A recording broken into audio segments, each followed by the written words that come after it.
نحمد اللہ تعالی ونصلی ونسلم علی رسولہ الکریم وعلی آلہ واصحابہ اجمعین اما بعد اعوذ باللہ من الشیطان الرجیم بسم اللہ الرحمن الرحیم الحمد للہ تعالی ثم الحمد للہ تعالی رب ذوالجلال کے احسان اور کرم سے آج آپ کا سبق شروع ہوگا سورۃ البقرہ شیفہ کی 253 نمبر آیا شیفہ سے آگے ملاحظہ کیجیے گا۔ اعوذ باللہ من الشیطان الرجیم بسم اللہ الرحمن الرحیم یا ایہا الذین آمنوا انفقوا مما رزقناکم من قبل ان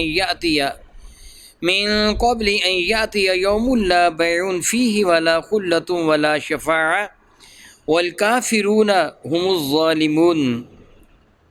یا ایہا الذین آمنوا، اے ایمان والو، انفقوا، رب ذوالجلال کی راہ میں خرچ کرو، مما رزقناکم، ہر اس سے جو بھی رب کائنات نے تم کو رزق عطا فرمایا، اپنے رب کی عطاؤں کو، اپنے رب کی نعمتوں کو اس کی راہ میں خرچ کرو، من قبل، اس سے پہلے کہ ان یاتی یومن، کہ تم پاؤ اس دن کو، یعنی وہ دن تم پہ آ جائے کہ لا بیع فیہ ولا خلۃ، جس میں نہ تو خرید و فروخت ہوگی اور نہ ہی کسی کی یاری کام آئے گی، ولا شفاعہ، اور نہ ہی کسی کی سفارش کام آئے گی، والکافرون هم الظالمون، اور جو کافر ہیں وہی ظالم ہیں۔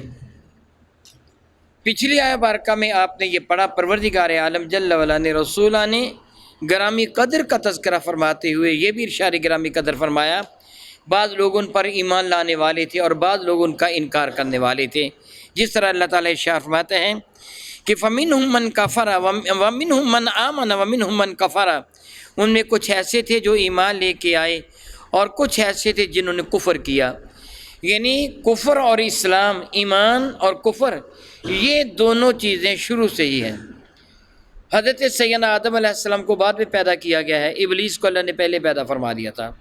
خیر و شر کا مقابلہ شروع سے ہی ہے، حضرت آدم علیہ السلام کے ساتھ ابلیس کا مقابلہ، پھر آپ جانتے ہیں حابیل و قابیل، پھر حضرت سیدنا نوح علیہ السلام کے ساتھ ان کی قوم، پھر حضرت ابراہیم علیہ السلام کے مقابلہ میں نمرود، حضرت موسیٰ کلیم اللہ کے مقابلہ میں فرعون، علی ھذا القیاس، میرے اور آپ کے کریم آقا کے مقابلہ میں کتنے سارے کافر ہیں۔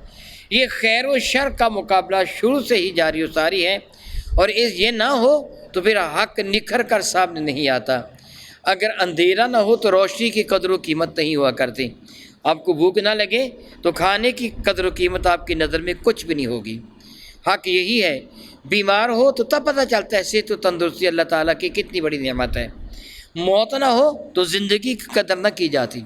یہ خیر و شر، یہ عرف اور اعلیٰ ہونا اور ادنا ہونا پروردگار عالم کی مشیت کے عین مطابق ہے۔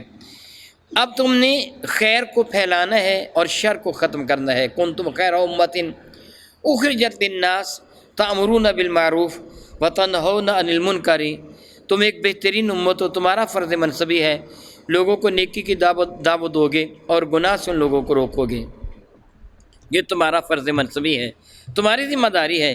تو جب رب کائنات جل وعلا کے احکامات کو لوگوں تک پہنچانا ہوگا، وہاں تمہیں کچھ خرچ کرنا ہوگا۔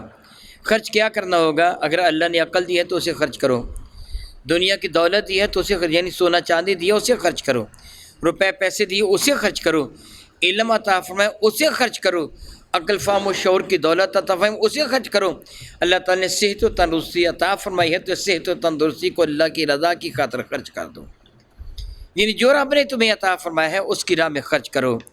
رب کریم ارشاد فرماتے ہیں یا ایھا الذین آمنوا، ایمان والو، انفقوا، تم خرچ کرو گے، اگر مال و دولت دیا تو مال و دولت کو خرچ کرو، دیا اسی نے ہے، اسی کے رضا کی خاطر اس کی راہ میں خرچ کرو گے، مما رزقناکم، جو بھی رب کائنات جل نے تمہیں رزق عطا فرمایا، یعنی جو بھی تمہیں عطا فرمایا ہے، جو بھی اس کی عطائیں، رزق سے مراد صرف یہ نہیں کہ گندم ہے، جو ہے، چنے ہیں، وہ چاول ہیں، باجرہ ہے، جوار ہے، یہی نہیں، ہر وہ رب کائنات کی عطا جو خلاق کائنات جل نے تیرے لیے ارزانی فرمائی ہے۔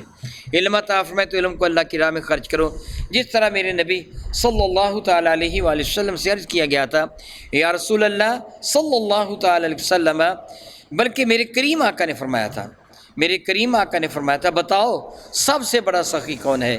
تو صحابہ کرام رضوان اللہ تجمعین نے بارگاہ بے کسبہ میں عرض کیا، حضرت حضور کی خدمت میں عرض کیا اللہ و رسولہ عالم، سب سے بڑا سخی کون ہے؟ اللہ تعالیٰ جانتے ہیں اور اللہ کے نبی جانتے ہیں۔ صحابہ کی یہی عادت تھی، فوراً جواب دینے کی بجائے وہ منشائے مصطفیٰ کریم جاننا چاہتے تھے حضور کی مرضی کیا ہے۔ جس طرح ذی الحجۃ المکرم کی 9 تاریخ کو میدان عرفات میں کھڑے ہو کر میرے نبی نے فرمایا تھا یہ کون سا مہینہ ہے، یہ کون سا شہر ہے، یہ کون سا دن ہے، یہ کون سی جگہ ہے؟ تو صحابہ کرام نے یہ بتانے کی بجائے کہ یہ میدان عرفات ہے، یہ مہینہ ذی الحج کا ہے، یہ شہر مکہ مکرمہ کا ہے، آج دن ذی الحجۃ المکرم کی 9 تاریخ یوم عرفہ ہے، یہ عرض کرنے کی بجائے عرض کیا تھا اللہ اور اس کے رسول بہتر جانتے ہیں۔ پتہ تھا نا دن کون سا ہے، لیکن صحابہ کی سبحان اللہ تعالی و بحمدہ عقیدے دیکھیے، میرے نبی سے محبت دیکھیے، یا رسول اللہ ہم جانے جو بھی جانتے ہیں حق وہ ہے جو آپ فرما دیں گے۔ وہ ذی الحج کا مہینہ آپ کہہ دیں یہ محرم ہے تو ہم آنکھیں بند کر کے تسلیم کر لیں گے۔ آپ فرما دیں یہ ذی قعدہ ہے، ہم انکار نہیں کریں گے۔ آج دن عرفہ کا ہے، آپ کہیں نہیں عرفہ کوئی اور دن ہے، ہم انکار نہیں کریں گے، جو آپ فرما دیں گے ہم قبول کر لیں گے۔ پھر میرے نبی نے فرمایا تھا یہ شہر مکہ مکرمہ ہے، سبھی جانتے تھے، میرے نبی نے خبر دی یہ شہر مکہ مکرمہ ہے، یہ دن 9 ذی الحجۃ المکرم کا ہے، یوم عرفہ ہے، یعنی حج کا دن ہے، اور یہ میدان عرفات ہے۔ یاد رکھو جس طرح یہ مہینہ محترم ہے، جس طرح یہ دن محترم ہے، جس طرح یہ شہر محترم ہے، اسی طرح ایک ایمان والے کی جان مال اور عزت و آبرو محترم ہے۔ سمجھانے کے ایک انداز تھا۔ میرے نبی صلی اللہ علیہ وسلم نے ارشاد گرامی قدر فرمایا حضرت صحابہ کرام رضوان اللہ تعالی اجمعین سے کہ بڑا سخی کون ہے؟ عرض کیا اللہ اور اس کے رسول جانتے ہیں۔ میرے نبی فرمانے کہ سب سے بڑا سخی اللہ تعالیٰ ہے، اللہ تعالیٰ کے بعد سخی میں ہوں، اور میرے بعد بڑا سخی وہ ہے جو میری تعلیمات کو زیادہ سے زیادہ آگے پھیلاتا ہے، جو قرآن و حدیث کی زیادہ سے زیادہ ترویج و اشاعت کرتے وہ سخی ہے، جتنی زیادہ کرتے اتنا بڑا سخی ہے۔ تو اب یہ روپے پیسے تو نہیں ہیں، علم پھیلانا ہے، اللہ اور اس کے رسول کے احکامات کو آگے پھیلانا ہے۔ میرے نبی نے اس کو بھی سخاوت ہی قرار دیا ہے، اس کو بھی صدقہ ہی قرار دیا ہے۔ بنا بنی اللہ نے جو بھی تمہیں رزق عطا فرمایا اس پہ شک نہیں کہ علماء کرام ارشاد فرماتے ہیں آخر میں جو اللہ فرماتے ہیں والکافرون هم الظالمون، تو یہاں رزق سے مراد زکوٰۃ ہے۔ امام بیضاوی رحمۃ اللہ تعالی علیہ یہاں زکوٰۃ مراد لیتے ہیں کہ اس کا انکار کرنے والا کافر ہے، جس طرح اسی بات پر صحابہ کرام کا اجماع ہوا تھا سیدنا صدیق اکبر رضی اللہ تعالیٰ کے زمانے برکت نشان میں، کہ جب آپ نے مانعین زکوٰۃ کے خلاف اعلان جہاد فرمایا تھا، وہ فرماتے اس سے مراد زکوٰۃ ہے مطلقاً۔ زکوٰۃ کیا؟ نماز، روزہ، حج، کلمہ طیبہ تو خیر اصل چیز ہے نا۔ کسی بھی ارکان اسلام کا انکار کرنے والا کافر اور دائرہ اسلام سے خارج ہے، وہ ایمان والا نہیں ہے۔ نہ اپنانے والا، نماز نہ پڑھنے والا گناہ گار ہے، نماز کا انکار کرنے والا کافر۔ روزہ نہ رکھنے والا گناہ گار ہے، روزے کا انکار کرنے والا کافر۔ حج نہ کرنے والا گناہ گار ہے، حج کا انکار کرنے والا کافر۔ زکوٰۃ کا نہ دینے والا گناہ گار ہے، زکوٰۃ کا انکار کرنے والا کافر۔ کلمہ طیبہ تو ہے ہی اصل بنیاد نا، اس کا تو انکار ہے ہی کفر۔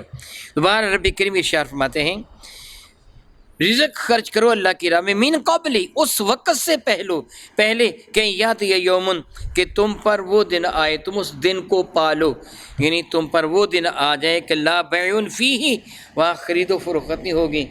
دنیا میں تم دولت دے کر بہت کچھ خرید لیتی ہو، یہ چیز تمہیں اچھی لگتی ہے، تمہیں دولت اللہ نے وافر مقدار میں دی ہے، وہ خرچ کر دو۔ جی چاہتا ہے مدینہ طیبہ چلا جاؤں، دولت خرچ کرتے چلے جاتے ہو، مکہ مکرمہ چلا جاؤں، دولت خرچ کرتے ہو چلے جاتے ہو، میں غریبوں میں کچھ بانٹوں، دولت خرچ کرتے ہو بانٹ لیتے ہو۔ رب کائنات جل وعلا فرماتا ہے وہ دن آنے والا ہے جس دن یہ خرید و فروخت تمہارے کام نہیں آئے گی، وہاں کوئی دولت نہیں ہوگی، نہ کچھ بیچ سکو گے نہ کچھ خرید سکو گے۔ ولا خلۃ، اور نہ ہی کسی کی محبت، خلیل پیارا، محبت، کسی کا تعلق، کسی کی دوستی، اس دن کسی کی دوستی کام نہیں آئے گی۔ یاد رکھیے یہ کافروں کے لیے ہے، یہ کن کے لیے ہے؟ کافروں کے لیے۔ ایمان والوں کی دوستیاں کام آئیں گی، ایمان والوں کی دوستیاں کام آئیں گی، بلکہ قرآن کی بھی ارشاد گرامی یہی فرماتا ہے کہ قیامت کے دن الاخلاء یومئذ، آج کے دن جو خلیل ہوں گے وہ ایک دوسرے کے مخالف ہو جائیں گے، الا المتقین، لیکن متقی ایسے نہیں ہوں گے۔ متقی تو یہ عرض کریں کہ مولا کچھ وہ لوگ تھے یصومون معنا یصلون معنا، وہ روزے ہمارے ساتھ رکھا کرتے تھے، اے اللہ تعالیٰ نمازیں ہمارے ساتھ پڑھا کرتے تھے، تو رب کریم وہ کہاں ہیں؟ تو رب کائنات ارشاد فرمائے گا انہوں نے جرم کیے تھے اس لیے وہ جہنم میں ہیں۔ تو جنتی کہیں گے مولا تعالیٰ ہم چاہتے ہیں ان سے ملاقات کریں۔ مفہوم حدیث بنتا ہے، میرا اللہ فرمائے گا جاؤ جس جس کو پہچانتے ہیں ان کو جہنم سے نکال لے آؤ۔ قیامت کے دن دوستی فائدہ دے گی۔ میرے اور آپ کے کریم آقا تاجر بجم شفیع معظم رحمت عالم سے سیدنا انس بن مالک رضی اللہ تعالیٰ اس حدیث سے بارکہ کو روایت کرتے ہیں، بارگاہ بے کس پناہ میں ایک شخص حاضر ہوا۔ میں اس کا ترجمہ نہیں عرض کروں گا، مفہوم عرض کروں گا۔ سیدنا انس فرماتے ہیں وہ شخص نے آ کے عرض کیا تھا یا رسول اللہ صلی اللہ تعالی علیہ وسلم قیامت کب آئے گی؟ صحیح بخاری شریف میں ہے۔ تو میرے نبی نے جواب میں فرمایا تھا تو نے قیامت کے لیے کیا تیار کر رکھا ہے؟ تو اس بندے کا جو جواب تھا اس کا مفہوم یہ بنتا ہے میرے دامن میں بہت ساری نیکیاں نہیں ہیں، یعنی میں اپنی نیکیوں پر کوئی بھروسہ نہیں کرتا کہ میں نے یہ نیکی کی، معلوم نہیں کو قبول بھی ہے کہ نہیں ہے۔ میرے دامن میں بہت ساری عبادات نہیں ہیں، یعنی مجھے ان پر بھروسہ نہیں ہے، البتہ میرے دل میں اللہ اور اس کے رسول سے محبت ہے۔ یہ تو پتہ ہے نا۔ الحمدللہ الحمدللہ الحمدللہ، رب کائنات کی رحمت سے، اس کی عنایت بے پایہ کے صدقہ سے، اس کی عطا فرمود و توفیق سے ہم سب نے نماز عشاء پڑھی ہے۔ ہم یہ کہہ سکتے ہم نے نماز عشاء پڑھی ہے، یہ نہیں کہہ سکتے وہ قبول بھی ہو گئی ہے۔ اب ہم قرآن کریم کا درس لے رہے ہیں، دے رہے ہیں، سنا رہے ہیں، بہترین عبادت ہے، لیکن دعویٰ نہیں ہے کہ یہ قبول ہی قبول ہو، دعویٰ نہیں ہے۔ میرے رب کی عطا ہے وہ قبول فرما لے، اس کی رحمت ہے۔ نہ قبول فرمائے تو کسی کی جرت نہیں اس پر اعتراض کر سکے، اس پہ کچھ بھی واجب نہیں ہے۔ یہ تو پتہ ہی نہیں ہے نا، لیکن میرے دل میں کسی کی محبت ہے کہ نہیں اس کا تو پتہ ہوتا ہے نا۔ اس لیے انہوں نے عرض کیا تھا یا رسول اللہ عبادات کا تو کوئی دعویٰ نہیں ہے، البتہ میرے دل میں اللہ تعالیٰ اس کے رسول کی محبت ہے۔ میرے کریم نے فرمایا انت مع من احببتا، پھر کس فکر کا ہے کا تو اسی کے ساتھ اٹھے گا جس کے ساتھ تو محبت کرتا ہے۔ سیدنا انس بن مالک رضی اللہ تعالیٰ عنہ نے یہ حدیث سے بارکہ بیان فرمائی تو آپ پر عجب کیفیت طاری ہو گئی، ایک عجب ان کی حالت ہو گئی، رو پڑے، فرمانے لگے عمل تو میرے پاس بھی بہت زیادہ نہیں ہے، میرے دامن میں بھی نیکی، حالانکہ میرے نبی کے صحابی ہیں اور 10 سال میرے کریم آقا رسول عربی کے گھر کی خدمت کی ہے انہوں نے، اتنے زیادہ قریب تھے۔ کہنے لگے دامن میں میرے بھی بہت زیادہ نیکیاں نہیں ہیں، لیکن میرے دل میں بھی اللہ کے نبی کی محبت ہے، صدیق و فاروق عثمان و علی کی محبت ہے۔ میں مفہوم بیان کر رہا ہوں، ترجمہ نہیں۔ گویا صحابہ کرام کو اس بات پر بھی الحمدللہ تعالیٰ ثم الحمدللہ تعالیٰ رب کائنات کی عنایت پہ شکر تھا کہ پروردگار عالم تو نے ہمارے دلوں میں اپنے اور اپنے محبوب کی محبت کو رکھا ہے۔ اور قیامت کے دن میرے نبی علیہ السلام سے عرض کیا گیا تھا یا رسول اللہ صلی اللہ تعالی علیہ وسلم دائماً ابدا، کوئی بندہ کسی سے محبت کرتا ہے مگر وہ اس کو پا نہیں سکتا، وہ دور ہے زمانے کے اعتبار سے، جس طرح میرے کریم آقا 14 صدیاں پہلے ہوئے، صحابہ کرام اور اہل بیت طہار کے میرے کریم آقا کے مخصوص وہ افراد 14 صدیاں پہلے ہوئے اور ہم 1400 سال بعد میں دنیا میں آنے والے ہیں، بڑی دوری ہو گئی۔ یا میرے کریم آقا مدینہ طیبہ میں جلوہ فرما، ہم پاکستان میں، یہ دوری دوسری ہوگی، ایک بعد مکانی ہے ایک بعد زمانی ہے، وہ 14 صدیاں پہلے بعد زمانی ہے اور مدینہ طیبہ پاکستان کے درمیان میں فاصلہ بعد مکانی ہے۔ عرض کیا گیا رسول اللہ وہ دور ہو محبوب تو محبت کا فائدہ، میرے کریم آقا رسول اللہ نے جو ارشاد فرمایا اس کا مفہوم بنتا ہے اگر دو محبت کرنے والے ایک مشرق میں ہوگا ایک مغرب میں ہوگا، اللہ تعالیٰ دونوں کو قیامت کے دن جمع فرما دے گا۔ پھر قیامت کے دن کون کس کے ساتھ اٹھے گا؟ جس کے ساتھ وہ پیار کیا کرتا تھا۔ میں آپ سے یہ کہوں گا سیاسی لیڈروں سے پیار نہ کریں، پیار اللہ کے ولیوں سے کریں۔ پیار اللہ تعالیٰ کے محبوب بندوں سے کریں کہ قیامت کے تمہارا حشر ہو تو اللہ کے محبوب بندوں کے ساتھ تمہارا حشر ہو، اللہ کے پیارے بندوں کے ساتھ تمہارا حشر ہو۔ محبت کرنے سے پہلے دیکھیے میں جس سے محبت کرتا ہوں رب کا بھی محبوب ہے کہ نہیں ہے، کہ قیامت کے اس کے ساتھ۔ اس لیے جو ایمان والے ہیں وہ ایک دوسرے کے فائدہ بخش دوست ہوں گے، کافر کسی کو فائدہ نہیں دے سکے گا۔ ولا شفاعہ، کسی کی بھی سفارش کام نہیں آئے گی۔ اگلی آیت مبارکہ میں آ رہا ہے کہ صفات کام آئے گی، بلکہ میرے نبی کا تو اشارہ گرامی قدر ہے صلی اللہ تعالیٰ علی حبیبہ دائما ابدا، مسلمانوں کے وہ بچے جو بچپنے میں فوت ہو گئے وہ بھی ماں باپ کی بخشش کروا کے جنت میں لے جائیں گے، اور تو اور رہے۔ نبی کریم فرماتا ہے والکافرون هم الظالمون، اور وہ جو کافر ہیں وہ ظالم ہیں۔ بلا شک و شبہ کافر ظالم ہے، جس طرح میں اب قبل عظیم میں اللہ کی راہ میں خرچ کے سلسلہ میں کہہ چکا ہوں۔ ظالم بطور مثال آپ کسے کہتے ہیں؟ کسی نے بے گناہوں کو قتل کر دیا، بے گناہوں کے گھروں کو آگ لگا دی، لوٹ مار مچائی، انسانیت کے نام پر بدنما دھبا بن گیا، آپ کہتے ہیں ظالم۔ اور بدترین ظالم کون ہے؟ سب سے بڑا کون ظالم ہے؟ جو مشرک ہے۔ ان شرک لظلم عظیم، شرک بدترین ظلم ہے، بہت بڑا ظلم ہے شرک۔ یعنی شرک کرنے والا معاذ اللہ ظلم کس پہ کرتا ہے؟ تو بن ظلم من ذالک، اللہ یعوذ باللہ، وہ رب پر تو ظلم نہیں کر سکتا، وہ اپنے آپ پر ظلم کرتا ہے۔ علماء کرام کے نزدیک اس کا اصل معنی یہ ہوتا ہے کہ چیز کو اس کی اصل جگہ سے ہٹا کر دوسری جگہ کر دینا۔